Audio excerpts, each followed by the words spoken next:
Attention les amis, dernier PPV avant WrestleMania 39, le plus gros PPV du divertissement sportif de la WWE, mais avant ça on va passer par Elimination Chamber. Bienvenue à tous sur putain la chaîne Catch pour la preview et les pronos du PPV Elimination Chamber. Alors désolé, je suis très peu actif sur les réseaux sociaux, mais en ce moment j'ai pas du tout le temps, mais toujours présent sur YouTube et en podcast pour ces pronos. D'ailleurs, n'hésitez pas, si vous êtes sur YouTube, à mettre vos pronos dans les commentaires sur ce PPV qui est le dernier avant WrestleMania et où il y a 2-3 petites choses intéressantes on va voir tout de suite. Et on va commencer directement avec un premier match qui s'annonce quand même comme une très belle affiche entre Bobby Lashley et Brock Lesnar. Brock Lesnar qui a fait son retour au Royal Rumble, c'était prévu, il n'y a pas eu tellement de surprises. Et on a vu que ça s'est un peu frité avec Bobby Lashley lors du Royal Rumble, ce qui amène un match là lors de l'Elimination Chamber. Il n'y aura aucune stipulation entre les deux, c'est un match simple.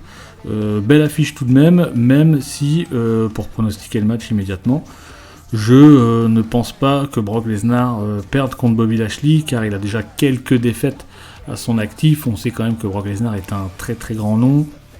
Il arrive aussi en fin de carrière et il a perdu contre l'Undertaker, il a perdu contre Roman Reigns.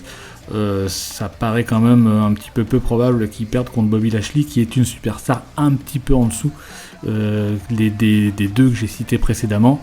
Donc voilà, je pense que quand même Brock Lesnar devrait s'en sortir sur ce match et battre Bobby Lashley. Est-ce que les deux vont continuer la rivalité jusqu'à WrestleMania? Ça serait quand même pas mal, je trouve. Sinon ça serait quand même un peu court, puisque je suppose quand même, comme WrestleMania va se faire sur 2 nuits, encore une fois, je pense que Brock Lesnar sera de nouveau de la partie. Donc ça serait bien pour les deux lutteurs de poursuivre cette rivalité. Après, ajouter peut-être alors le titre US, je pense pas, mais voilà, en tout cas poursuivre entre les deux pour raconter des choses, ça serait quand même sympa. On passe au deuxième match qui est prévu pour Elimination Chamber, et c'est un Mixed Tag Team match avec Edge qui a fait son retour, et surtout Beth Phoenix contre Judgment Day, qui sera composé de Finn Balor et de Rhea Ripley. Alors on sait que Rhea Ripley a gagné le Royal Rumble féminin et donc a choisi comme adversaire Charlotte Flair. Du coup, Beth Phoenix est revenue au Royal Rumble, pareil, aider Edge qui se faisait attaquer. Edge qui était très en colère après le Judgment Day, et voilà, donc Beth Phoenix est venue attaquer Rhea Ripley. D'ailleurs, très grosse forme de Beth Phoenix, je suis assez surpris, elle a l'air vraiment très très en forme, elle a un physique impressionnant, je trouve, et du coup ce qui amène un Mixed Tag Team match qui est plutôt sympa. On sait que Rhea Ripley, moi je l'ai vu gagner, je la voyais bien gagner le Royal Rumble, ce qui s'est passé. Elle est vraiment, elle a repris son aura, je pense, d'avant, où elle est vraiment très en forme, très charismatique, donc c'est plutôt bien. Et Beth Phoenix et Edge forment une équipe aussi un peu de légende, même de légende tout court, qui se poursuivent encore la rivalité un petit peu Judgment Day Edge, ils ont viré Edge du Judgment Day, etc. Donc pour pronostiquer ce match, alors ça pourra peut-être paraître bizarre, mais je pense quand même que c'est Finn Balor et Rhea Ripley qui vont gagner ce match, notamment que Rhea Ripley fera le tomber certainement sur Beth Phoenix pour parce que derrière WrestleMania arrive, il faut quand même que Rhea Ripley elle a gagné le Royal Rumble certes, mais qu'on la crédibilise, je vais pas y arriver, mais qu'on la mette un peu plus en avant avant WrestleMania pour son match pour le titre. Donc je pense que Rhea Ripley fera gagner son équipe contre Edge et Beth Phoenix. Alors après, pareil, WrestleMania derrière, est-ce que Edge, je pense, c'est possible, sera de la partie? Est-ce qu'il aura cette fois un match simple contre Finn Balor? C'est possible, mais c'est vrai que ça fait un petit peu long comme rivalité pour Edge avec le Judgment Day. Il aurait peut-être fallu un petit peu passer à autre chose. J'espère honnêtement qu'ils vont pas nous mettre à WrestleMania un Edge vs Dominic Mysterio, parce que on a vu un petit peu que il s'est un peu frité avec Dominic Mysterio, mais franchement je trouve que Dominic Mysterio est pas du tout au niveau face à Edge, donc j'espère qu'ils vont pas nous mettre ça, mais à voir ce qui va se passer par la suite. Donc voilà ce que je pouvais dire sur ce match. Vous aussi, encore une fois, mettez vos pronos en commentaire. N'hésitez pas, si vous êtes sur YouTube et si vous êtes en podcast, et ben venez réagir sur les réseaux sociaux, j'irai faire un tour et on débattra de tout ça ensemble. On poursuit cette fois avec le Elimination Chamber féminin. Alors cette année, c'est pas pour le titre. C'est pas pour le titre féminin. La gagnante aura une chance à WrestleMania contre Bianca Belair, donc pour le titre féminin de Raw. Donc ce Elimination Chamber est composé de Carmella, Nikki Cross, Raquel Rodriguez, Asuka, Liv Morgan et Natalya. Alors c'est assez marrant quelque part, puisque en fait la gagnante aura une chance pour le titre de Raw, mais si on voit, il y a quand même beaucoup de superstars entre guillemets de SmackDown, hein, même si aujourd'hui les superstars vont un peu partout, mais Natalya à SmackDown, Liv Morgan, Raquel Rodriguez à SmackDown, Carmella aussi, donc c'est un petit peu bizarre, mais bon après voilà, maintenant il n'y a plus trop de brand bien définis, des fois on voit les uns et les autres à Raw ou SmackDown, donc bon, ça me choque pas plus que ça. En tout cas, voilà, belle affiche niveau féminin.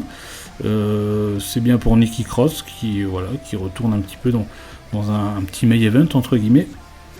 Asuka, Liv Morgan, bon bah, c'est normal. Natalya aussi qui revient un petit peu dans un match principal. Carmella, je suis pas fan du tout, donc je suis pas très objectif sur Carmella, mais en tout cas belle affiche quand même. Pour le pronostiquer, j'aurais pu au départ pronostiquer Liv Morgan, mais Asuka est revenue quand même très très fort, hein, avec son nouveau maquillage, une gimmick un peu plus dark. Et je pense que ça fait un moment aussi qu'elle a pas eu une chance pour un titre principal. Donc moi je vois bien Asuka gagner, même si j'ai une petite hésitation avec Liv Morgan. Raquel Rodriguez aussi pourrait aussi jouer un petit peu les troubles faits, hein, dans ce match, puisque elle est quand même bien mise en avant. On sent que la WWE l'aime bien et que elle aura sa chance très prochainement, je pense. Donc voilà, je pense que Asuka va gagner, mais vraiment les deux outsiders, je pense Raquel Rodriguez et Liv Morgan pourraient vraiment jouer les troubles faits, à moins qu'on ait une grosse surprise, où ce soit Nikki Cross ou Natalya. Mais un match Bianca Belair-Asuka pourrait vraiment me hyper, hein, parce que depuis quelques temps les matchs féminins c'est un peu compliqué. Enfin moi je trouve que ça avait baissé un peu de niveau, c'était un peu compliqué, donc j'espère en tout cas que voilà, Asuka vs Bianca Belair va me faire changer d'avis pour WrestleMania 39.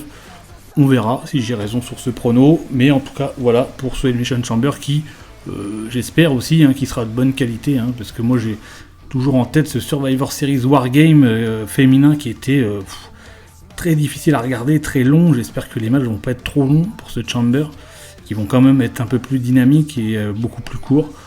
Donc voilà, j'ai envie quand même que ça soit une autre qualité et que les femmes me surprennent un petit peu plus dans ce type de match.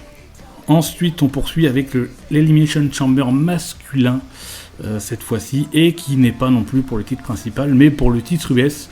Alors pourquoi pas, quelque part, pourquoi pas. C'est vrai que très régulièrement c'était pour le titre principal, ou alors pour déterminer un aspirant numéro 1. Et là, ça sera pour le titre US. On sait que le titre US a été quand même mis pas mal en avant ces derniers mois par la WWE, et c'est plutôt bien, ça redonne du prestige un petit peu au titre US, où Austin Theory est un très très bon champion, hein. Je trouve qu'il fait très bien le boulot, surtout depuis qu'il a un peu changé sa gimmick, qu'il est moins un peu plus un petit peu plus nerveux, un petit peu plus déterminé. On sent que c'est comme, ça a bien été amené, quoi. Et on sent qu'il a mûri un petit peu dans sa gimmick et qu'il est un peu plus sérieux, qu'il veut vraiment aller au sommet de sa carrière, et donc il fait très bien le boulot. De toute façon, on le dit depuis le départ, on sait que normalement c'est un futur grand lutteur à en venir, hein. Il aura certainement normalement sa chance pour les titres principaux plus tard, hein, dans l'avenir, mais en tout cas pour le moment il fait très bien le boulot, il donne et puis les rivalités qu'il a pour le titre US sont quand même très sympas, hein, notamment avec Seth Rollins. Donc sur ce Elimination Chamber, Montez Ford, qui normalement sera aussi la WWE, je sais que la WWE le voit comme une future grosse superstar. Donc à suivre quand même Montez Ford. Johnny Gargano, perso déçu pour le moment par son retour, hein, je trouve qu'il apporte pas grand chose. Bronson Reed, moi j'aime bien ce lutteur. C'est vraiment un gros poids lourd, un bon poids lourd, qui pourrait vraiment, dans cette catégorie là de US intercontinental, pour apporter des choses un petit peu nouvelles, hein, surtout qu'il est loin d'être... Il est assez quand même, il bouge bien, il fait comment son splash est vraiment très impressionnant, toujours la troisième corde, moi j'aime bien ce lutteur. Donc Austin Theory, le champion, Seth Rollins, qu'on ne présente plus, et Damian Priest. Alors, est-ce qu'il y aura un changement de titre ? Sur ce match, c'est vrai qu'avant WrestleMania, c'est jamais évident. Généralement, il n'y a jamais de gros bouleversements, hein, avant le gros PPV de l'année. C'est vrai que là, si Austin Theory garde le titre sur un Elimination Chamber, c'est quand même une grosse victoire pour lui, il faut être clair, sachant qu'il y a quand même des bons cadors, hein, Seth Rollins notamment, qui fait partie des favoris. Montez-Ford, je le disais, hein, mais bon, Montez-Ford est encore un petit peu plus ou moins avec les Street Profits, donc lui mettre un titre solo, ça casserait un petit peu l'équipe. Johnny Gargano, j'y crois pas une seconde. Bronson Reed, je pense pas non plus. Et Damian Priest, je pense pas non plus, même si je sais que la WWE visiblement l'aime beaucoup, mais je pense pas. C'est vraiment, ça va jouer entre Austin Theory et Seth Rollins, mais je pense vraiment que Austin Theory va garder son titre US avant WrestleMania, et ensuite, pareil, on va amener sûrement une rivalité. Alors il y en a qui parlent de John Cena, ce qui serait quand même qui serait bien pour un WrestleMania, ça pourrait mettre un petit peu les deux générations en confrontation pour le titre US. On sait que John Cena était un petit moment champion US, avec notamment ses Open Challenge, donc ça pourrait être sympa, ça pourrait être assez cool de voir Austin Theory, John Cena, mais voilà, je pense quand même sur ce PPV que Austin Theory gardera le titre US.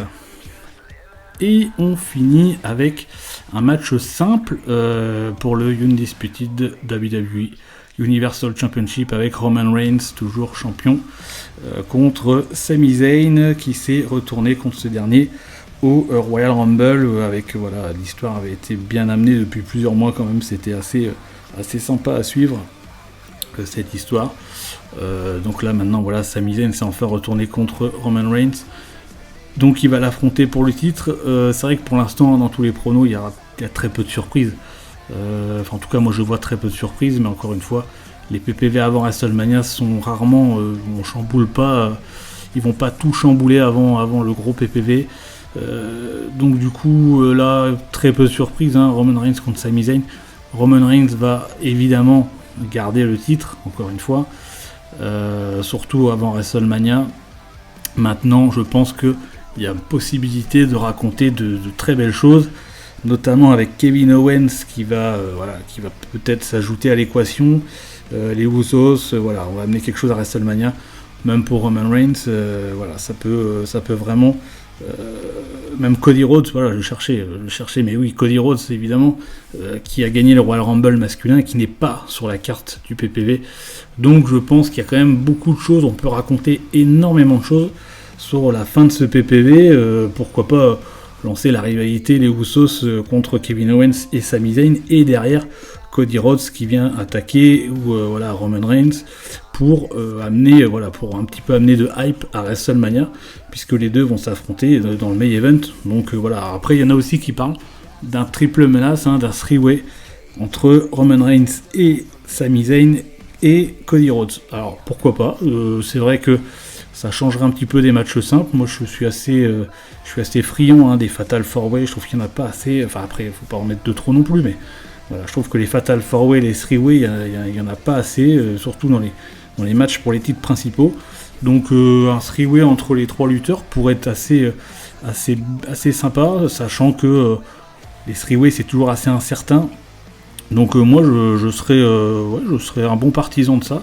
Maintenant on va voir comment ça va être raconté, mais c'est sûr, donc Roman Reigns gardera le titre, mais c'est sûr qu'il va se passer quelque chose à la fin du PPV, ça c'est... Ou alors s'il se passe rien, je serais hyper déçu, je pense, comme vous tous, mais il va se passer quelque chose, c'est sûr.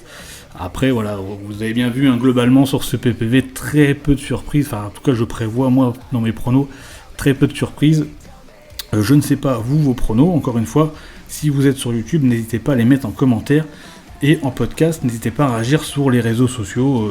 Je dirais encore une fois, j'irai faire un tour et on pourra en débattre sans problème. Voilà ce que je pourrais dire sur Elimination Chamber. On va se retrouver très bientôt pour WrestleMania. Et prenez soin de vous les amis, surtout. Prenez soin de vous et un putain de bisou.